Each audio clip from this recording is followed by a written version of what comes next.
자, 오늘의 종말론의 13번인데요. 13번은 대환란 시대 때의 그 인물들, 앞으로 나타날 인물들에 대해서 제가 설명을 드렸죠. 그래서 적그리스도와 거짓 선지자, 그리고 그때 거짓 교회 큰 음녀, 그리고 나서 큰 성 바벨론까지 말씀을 드렸는데, 선한 세력에 대해서 제가 교회도 말씀드렸죠. 교회, 해를 옷 입은 여인, 해를 옷 입은 여자, 교회를 하나님이 보호하신다 그랬는데, 요한계시록의 주제 중에 아마 많은 분들이 굉장히 궁금해하는 주제가 있습니다. 그게 뭐냐면, 해볼까요? 14만 4천.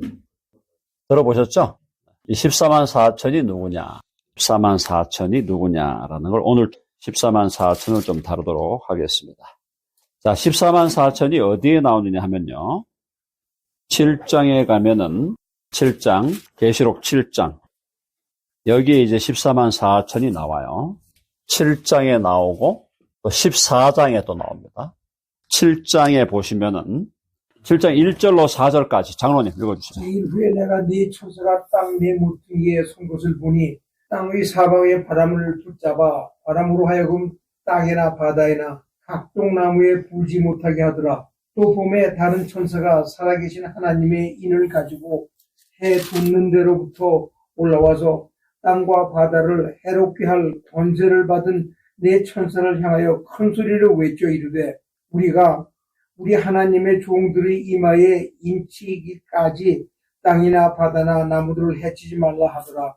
내가 인침을 받은 자들의 수를 들으니 이스라엘 자손의 각 지파 중에서 인침을 받은 자들이 14만 4천이니. 네, 14만 4천이에요. 이스라엘 자손의 각 지파 중에 인침을 받은 자들이 14만 4천입니다.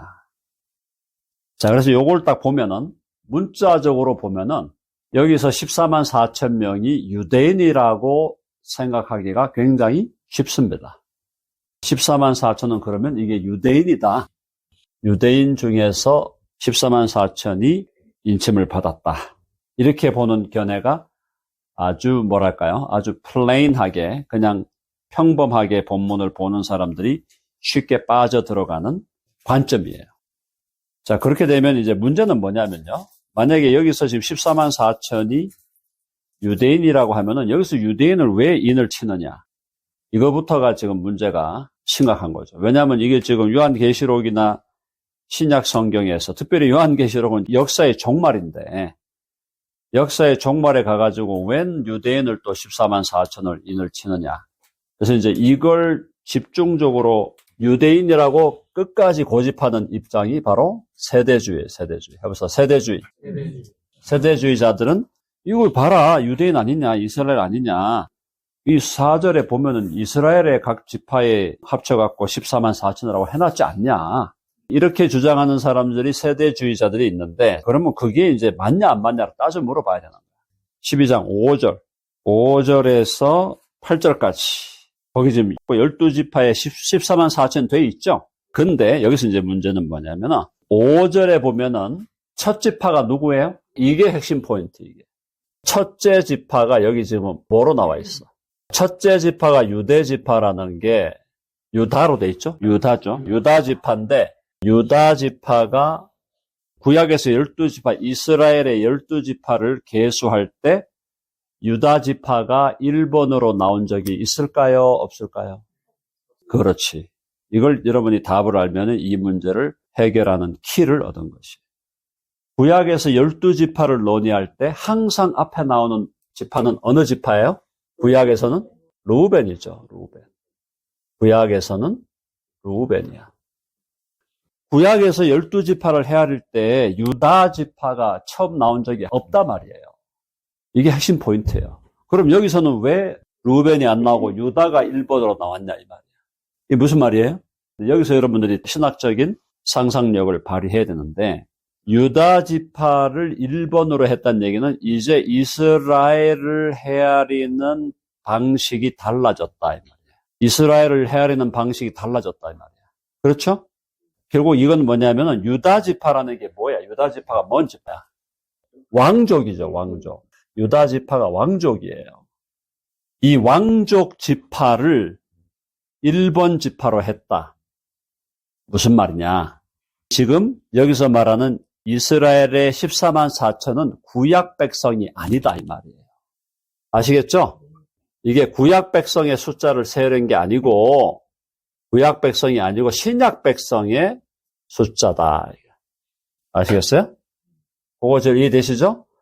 자, 신약 백성이다. 이 말은 뭐냐면 우리가 뭐라 그랬어? 베드로 전서 2장 9절 10절에 뭐라 그랬어? 해보세요. 우리는 왕 같은 제사장이다. 우리가 왕이라 그랬죠? 왕족이라 그랬죠? 구약에는 일반 백성이 왕족이 될 수 있나요? 구약의 유다인이 아니면 왕족이 안 돼요. 잘 들으셔야 돼. 구약에는 유다 지파에서 나와야만 왕족이에요. 신약은 구약에서는 12지파가 있더라도 유다 지파에서 안 나오면 왕이 안 된단 말이에요. 아시겠죠? 신약은 모든 그리스도인이 왕족이에요. 해봅시다. 만민이 왕족이다. 예수님을 믿는 모든 사람이 왕족이야. 그러니까 그걸 따져 물어가면은 그러면 역순으로 보면은 예수님을 믿는 모든 사람은 영적으로 무슨 족속이야? 유다 족속이라는 거예요. 이해되셨어요? 우리를 만약에 구약적 개념으로 이해한다면 우리는 루벤 족속도 아니고 우리는 무슨 베냐민 지파도 아니고 우리는 납달리 지파도 아니고 구약적인 용어로 쓰려면은 영적인 의미의 유다 지파야. 아시겠죠? 우리가 다 왕족이란 말이에요. 왕족. 자, 그래서 오늘 제가 여러분이 강조드리고 하는 건 뭐냐면 여기서 지금 유다 지파를 먼저 1번 지파로 했다는 얘기는 이게 지금 구약의 이스라엘을 지금 생각하면서 쓰고 있는 게 아니다 이 말이에요. 신약의 교회를 생각하면서 쓰고 있는 거예요. 그래서 14만 4천은 적어도 신약 교회, 조금 더 이스라엘의 말을 쓰려면은 영적 이스라엘을 지금 얘기하고 있는 거예요. 이해되시죠? 육적인 이스라엘이 아니야. 육적인 이스라엘이 아니고 영적인 이스라엘 중에 14만 4천 명을 뽑아내고 있는 거다. 그거 이해되셨습니까? 요거를 놓치면은 어디에 또 빠지느냐? 세대주에 빠지는 거예요. 여기 이스라엘이잖아. 여기 12지파 다 나왔는데? 이렇게만 보면 그러면 요한계시록이 뭐가 되는 거야? 요한계시록이 유대인을 위한 책이 되는 거야.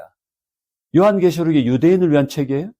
요한계시록은 교회를 위한 책이야. 교회를 위한 신약 백성, 신약의 교회, 신약 백성, 영적 이스라엘을 위한 책이기 때문에 계수 방식이 완전히 달라졌다. 만약에 이게 지금 진짜 구약의 육적인 이스라엘을 얘기하려면 여기도 뭐가 나와야 돼? 유다 지파가 처음 나오면 안 돼요. 루벤이 나와야 돼. 루벤이. 이해되셨죠? 그러니까 신학적으로 이렇게 하나님께서 쫙 전체를 이렇게 쫙 돌려가지고 마지막 결론에 가서 계시록에서 더 이상 이제는 육신적인 이스라엘, 생물학적인 이스라엘 얘기하지 말라는 거예요. 근데 지금도 이스라엘이 어떻고 유대인이 어떻고 지금도 유대인 그러면 벌벌 떠는 사람들 있잖아. 벌벌 떠는 사람. 유대인이래. 가서 그냥 절하고 막 경배할 듯이 막. 그 유대인이 예수님을 십자가에 못 박은 사람들인데 그건 모르고 유대인 그러면 유대인 지상주의.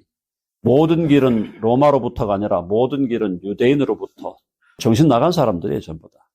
근데 그런 사람들이 오늘날의 교회에도 그런 작자들이 있다 이 말이에요.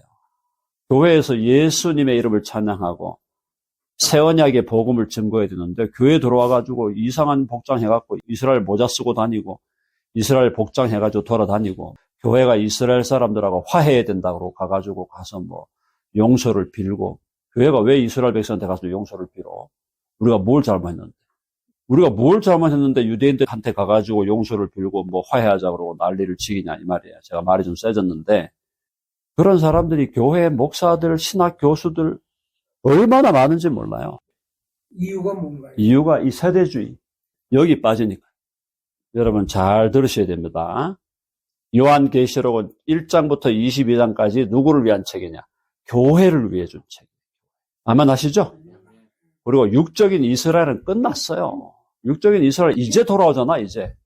이방인들은 언제부터 돌아왔는데 얘들은 이제 돌아오잖아. 이제 한 1900년, 2000년 헤매고 방황하다가 아닌 것 같으니까 이제 돌아보니까 아닌 것 같거든요. 예수님 오시고 한 2000년 지났는데 자기들도 돌아보니까 머리 좀 깨인 사람들은 생각할 거 아니에요. 뭔가 지금 우리가 잘못한 것 같은데? 그렇게 생각하는 거야. 유대인들 중에도.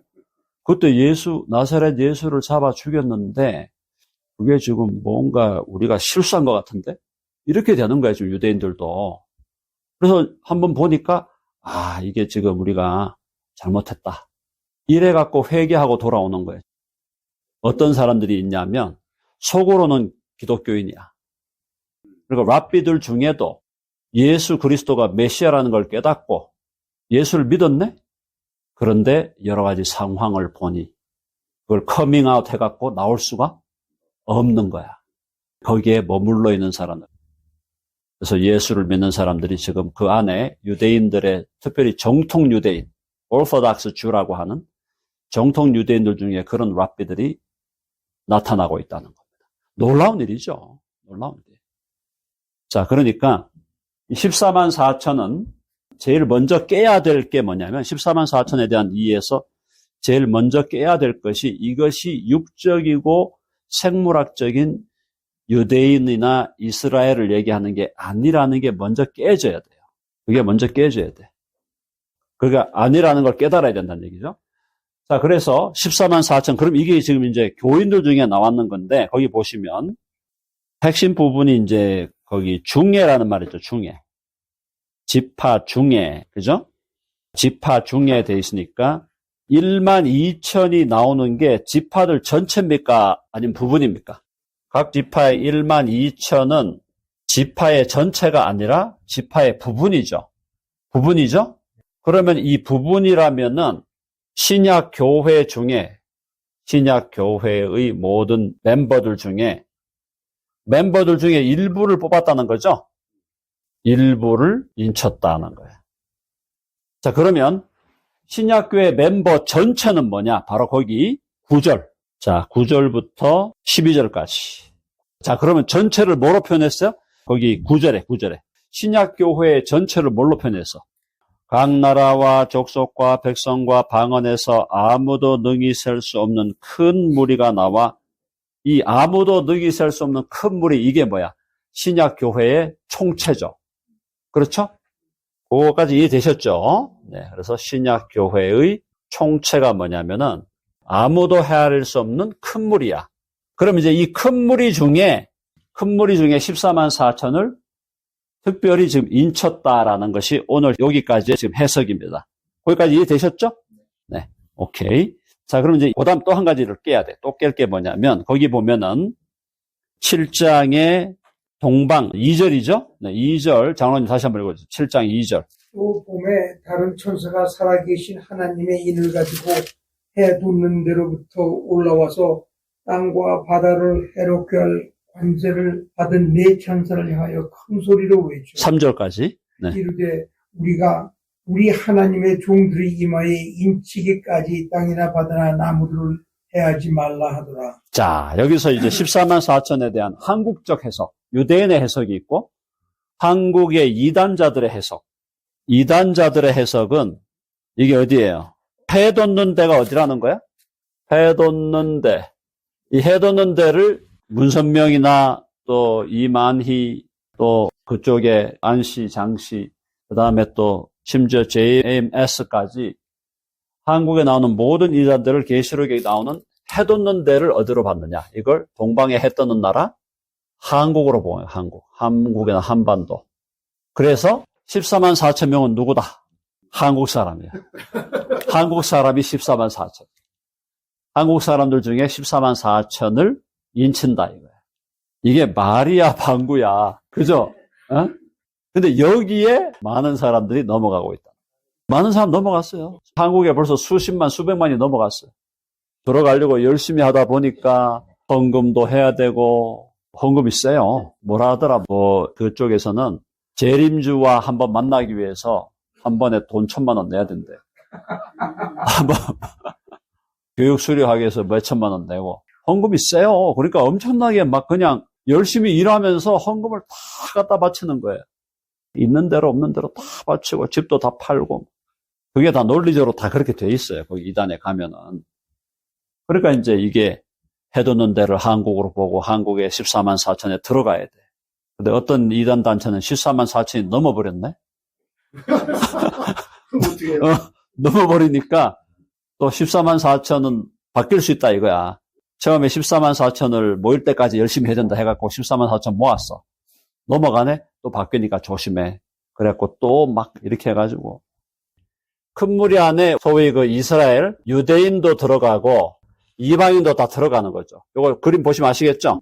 유대인과 이방인 다 들어가는데 이 중에서 유대인과 이방인을 다 포함해서 새 언약의 백성 중에 14만 4천을 지금 뽑은 겁니다. 자, 그러면 14만 4천이나 큰 물이나 구원받는데 지장이 있습니까? 없습니까? 구원받는데 아무 지장 없죠? 다 받는 거니까 지금. 이 큰 무리 안에 유대인과 이방인이 다 포함되어 있고 14만 4천 안에도 뽑아내진 거예요. 그러니까 이 안에도 혈육적으로는 메시아닉 주들이 들어갈 수도 있다고 봐야 돼요. 14만 4천 안에 메시아닉 주들 중에 일부가 들어갈 수도 있고 대개는 이방인이 될 거예요. 근데 어쨌든 그림을 그리면 이렇게 그린다. 자, 그런데 자 여기서 제가 여러분들에게 강조하고자 하는 건 14만 4천이 한국인이라고 주장해왔던 지난 대략 한 거의 7, 80년 동안에 거의 100년 동안에 한국 교회에 나왔던 이단들, 그 이단들이 울고 먹었던 주장이 해 돋는 데로부터 올라와서 14만 4천 명 인친다 그러지 않았냐. 동방에 해 뜨는 나라 한국에 14만 4천 명을 인치니까 너희들이 14만 4천 명이다. 그러니 너희들은 내 말을 잘 들어라. 이렇게 했던 이단자들은 전부 다 사기이고 엉터리다라는 거죠. 그건 이제 정리되셨죠? 자, 그럼 어떤 사람이 14만 4천에 들어가는 사람이 누구냐 하는 거예요. 자, 14장, 계시록 14장, 오늘 여기까지 한번 보겠습니다. 계시록 14장에 보면 14만 4천에 대해서 자격 기준을 정리해주고 있어요. 14만 4천에 대해서. 14장 1절로 5절까지, 장로님, 요한계시록 14장 1절로 5절까지 읽어봐 주세요. 네. 또 내가 보니 보라 어린 양이 시온산에 섰고 그와 함께 14만 4천이 서 있는데 그들의 이마에는 어린 양의 이름과 그 아들의 이름을 쓴 것이 있더라. 내가 하늘에서 나는 소리를 들으니 많은 물소리와도 같고 큰 우레소리와도 같은데 내가 들은 소리는 검은 고 타는 자들이 그 검은 고를 타는 것 같더라. 그들이 보좌 앞과 네 생물과 장로들 앞에서 새 노래를 부르니 땅에서 속량함을 받은 14만 4천 밖에는 능히 이 노래를 배울 자가 없더라. 이 사람들은 여자와 더불어 더럽히지 아니하고 순결한 자라. 어린 양이 어디로 인도하든지 따라가는 자며 사람 가운데에서 속량함을 받아 처음 익은 열매로 하나님과 어린 양에 속한 자들이니 그 입에는 거짓말이 없고 흠이 없는 자들이더라. 네. 거기 14만 4천의 자격 기준이 나왔죠? 자, 14만 4천에 누가 들어가느냐 보세요. 4절에 이 사람들은 여자와 더불어 더럽히지 아니하고 순결한 자라. 이게 하나의 기준이에요. 그죠? 여자와 더불어 더럽히지 아니하고 순결한 자라. 요걸 이제 육신적인 순결이 있어야 되고, 그 다음에 여기서 여자라고 할 때 여자라고 좀 확대 해석하면 영적으로도 순결해야 되겠죠. 일단 그래도 여기서 일단 육적인 순결이 기본기예요.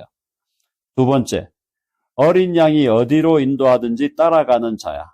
그러니까 주님에게 절대 순종하는 자들이에요. 세 번째, 사람 가운데에서 속량함을 받아 처음 익은 열매로 하나님과 어린 양에게 속한 자들이에요. 믿는 사람들이란 얘기죠. 그 다음에 5절에 그 입에 거짓말이 없고 흠이 없는 자들이에요. 그러면 여기 14만 4천에 대한 기준이 계시록 14장 4절로 5절 기준이 나와 있어. 무슨 얘기냐? 간단하게 말하면 어느 정도 성숙된 믿음의 사람들을 얘기하는. 이해되셨죠? 14만 4천이. 여기서 여러분이 꼭 기억해야 될 게 뭐냐? 14만 4천만 구원받는다는 얘기가 아닙니다. 아시겠죠? 14만 4천만 구원받는다는 얘기가 아니야. 14만 4천은 여기에 들어가는 기준이 있어요. 이 기준에 일단 부합이 돼야 돼. 이거는 어느 정도 장성한 믿음을 요구하는 거예요. 그러니까 14만 4천에 안 들어왔다고 그럼 여기 지금 안 들어왔지만은 큰 무리에 속하면 다 구원은 받는 거예요. 이해되셨죠? 모든 그리스도인들이 다 구원을 받는데 그 중에서 14만 4천 명을 특별히 선택하신다는 겁니다. 오늘 제가 여러분들한테 드리고자 하는 얘기는, 자, 14만 4천이 유대인이 아니다. 육신적인 한국인이 아니다. 그 다음에 14만 4천만 구원받는 것도 아니다. 그걸 다 깨야 되는 거예요, 지금. 잘못된 주장들을. 14만 4천만 구원받는다고 얼마나 그랬습니까? 얼마나. 그러면 14만 4천은 그럼 뭐냐? 전체 신약교회가 다 이스라엘의 새로운 이스라엘이에요. 새 이스라엘, 옛 이스라엘은 다 지나갔어요. 이제 심지어 이스라엘 사람들이, 유대인들이 지금 우리 주께로 돌아와서 메시아닉 주가 돼도 그 사람들이 이제 새 이스라엘이 된 사람들이야. 그 사람들이 옛 이스라엘로 남아있는 게 아니에요. 자, 그러니까 새 이스라엘에 속한 모든 헤아릴 수 없는 수많은 사람들 다 구원받아.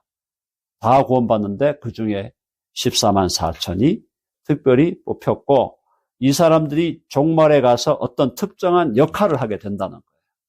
이들이. 그래서 14만 4천의 사명이 있는데 14만 4천의 사명은 내일 말씀을 드리겠습니다. 오늘은 14만 4천의 정체에 대해서 말씀을 드립니다. 누구냐? 14만 4천이 누구냐? 지금까지 이해되셨죠? 14만 4천만 구원받는다고 주장하는 것도 잘못이고, 14만 4천은 오직 육신적인 유대인이다라고 하는 것도 완전 엉터리 해석이고, 그 다음에 14만 4천이 한국인이라고 하는 것은 더 엉터리고, 그 세 가지가 제일 문제가 되는 거예요. 14만 4천에 대한 해석에 있어서. 그동안 14만 4천은 유대인이야. 이게 지금 세대주의의 주장이거든요. 근데 여기에 사람들이 다 넘어가는 거예요. 읽어보면 그냥 그런 것 같거든. 근데 아니란 말이에요. 자, 그 다음에 14만 4천만 구원받아. 이런 사람들도 있었어. 근데 14만 4천만 구원받는다는 얘기가 계시록에 나와 있지 않아요. 그리고 14만 4천을 보니까 헤아릴 수 없는 수많은 큰 무리가 따로 있어. 그러니까 그 사람들 안에서 택함 받은 거예요. 그렇죠? 14만 4천이 그러면 동방에 해 뜨는 나라 한국에서만 나오냐? 그게 아니라 이 말이에요. 세 가지를 오늘 정리했습니다. 아시겠죠? 그러면 이제 내일은 이 14만 4천은 무슨 사명을 갖고 있는가? 그게 이제 내일 밝혀지겠습니다. 오늘은 14만 4천의 정체에 대해서만 말씀을 드렸어요. 오케이? 자, 강의는 여기까지 마무리하고요.